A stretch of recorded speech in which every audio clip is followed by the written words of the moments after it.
Hello guys, welcome to our channel soul to soul. आज हम gardening का एक सबसे क्रूशियल पार्ट कवर करने जा रहे हैं, जो कि होता है रिपोर्टिंग। जब भी हम प्लांट को नर्सरी या ऑनलाइन खरीद के लाते हैं और वो शिफ्टिंग के टाइम पे ख़राब हो जाता है। एक्चुअली जब भी हम प्लांट खरीद के लाते हैं तो उसमें हमारी उम्मीद, टाइम, एफर्ट, मेहनत सब कुछ इन्वेस्टेड रहता है, और जब वो प्लांट ख़राब हो जाता है तो बहुत बुरा लगता है। एक्चुअली जब हम प्लांट को रिपोर्ट करते हैं तो एक ट्रांसप्लांट शॉक में जाता है, मतलब कि स्ट्रेस में जाता है। और अगर हम सही तरीके से रिपोर्ट करेंगे तो वो शॉक से जल्दी ही बाहर आ सकता है और वो सिचुएशन से कवर हो सकता है। तो इस वीडियो में मैं आपको उसको कवर करने की बेस्ट 10 टिप्स बताने वाला हूँ। कौन से फर्टिलाइज़र यूज़ करने होते हैं कि नहीं यूज़ करने होते हैं, सब चीज़ों की आज हम डिस्कस करने वाले हैं। तो चलिए अब बढ़ते हैं हमारी टॉप 10 टिप्स की तरफ। चलिए अब बात करते हैं टिप नंबर 1 की।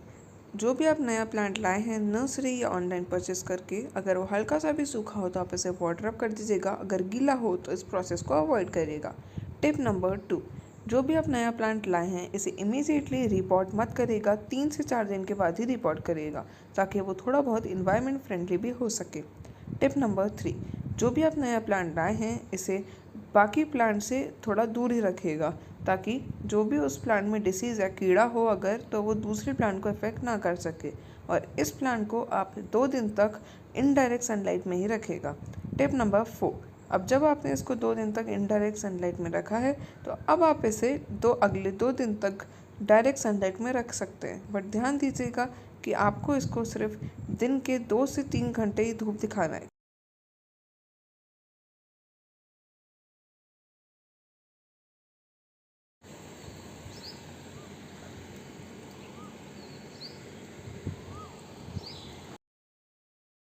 टिप नंबर 6, तो जब आपने प्लांट को रिपोर्ट कर दिया तो उसे बहुत अच्छे से पानी दीजिएगा, क्योंकि वो अभी ट्रांसप्लांट शॉक में ही है। तो वो पानी से ही न्यूट्रिएंट खींचेगा और मेक श्योर करेगा कि उसके होल से बाहर पानी निकल जाए, ताकि वो रूट्स तक उसके पानी पहुंच जाए। टिप नंबर 7, जब भी आप प्लांट को रिपोर्ट करें तो उसके अगले 2 दिन तक उसे इनडायरेक्ट ब्राइट लाइट में रखिएगा, कि उस पर सन की डायरेक्ट रेज ना पड़े। इस चीज़ का ध्यान दीजिएगा। उसको शेड रीजन में रखेगा। टिप नंबर 8, पौधे को हमेशा वेल ड्रेन सॉइल, मतलब गीली मिट्टी में ही रिपोर्ट करिएगा। टिप नंबर 9, जब भी आप किसी प्लांट को रिपोर्ट करें तो ध्यान दीजिएगा उसके अगला 15 दिन तक उसमें कोई भी फर्टिलाइज़र का यूज़ ना करें। चलिए अब बात करते हैं टिप नंबर 10 की। अगर आप कोई बड़ा प्लांट जैसे केले, नींबू या अनार लगा रहे हैं तो आप उसे सीधा 10 से 12 इंच के पॉट में ही रिपोर्ट करिएगा। नहीं तो आप इस तरीके से जो छोटे मोटे प्लांट रहते हैं आपके पौधे के साइज से थोड़े से बड़े, उसमें आप रिपोर्ट कर सकते हैं। अब बात करते हैं आपको रिपोर्ट करना कब होता है। प्लांट आपको खुद बताता है कि उसे रिपोर्ट होना है। कैसे बताता है? उसकी इस तरीके से रूट्स बाहर निकलने लगेगी और उसकी पत्तियां सूखने लगेगी, तभी सही टाइम होता है उसको रिपोर्ट कर देने का। तो चलिए बात करते हैं परफेक्ट सॉइल मिक्सचर की। अब आपने रिपोर्ट करने के टिप्स तो जान ली, बट अब इस रिपोर्ट में जो मिट्टी मिलानी है उसके बारे में बात करते हैं। इसमें आपको ले लेनी है गार्डन सॉइल। गार्डन सॉइल का हाफ लेना आपको वर्मी कंपोस्ट एंड 1/4 लेना आपको कोकोपिट।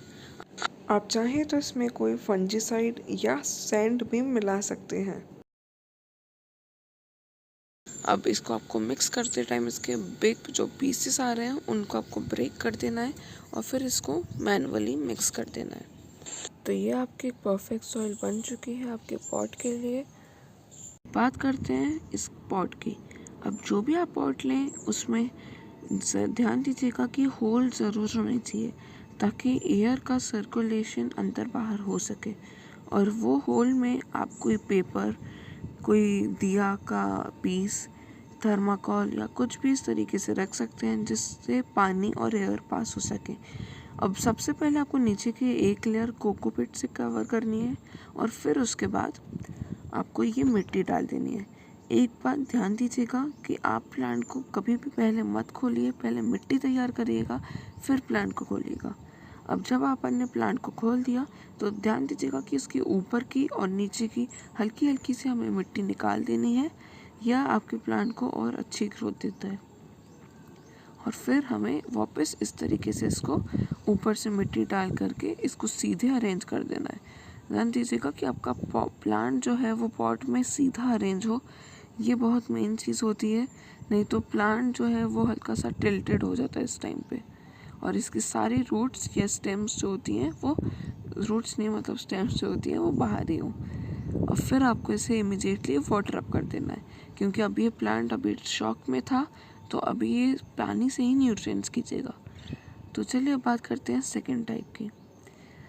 अब इसमें मैंने सिरेमिक का पॉट लिया है। आप कोई और भी पॉट ले सकते हैं, और इस पॉट के टॉपिक पे भी जल्दी वीडियो आएगी कि आपके प्लांट के लिए कौन सा पॉट सबसे बेस्ट रहता है।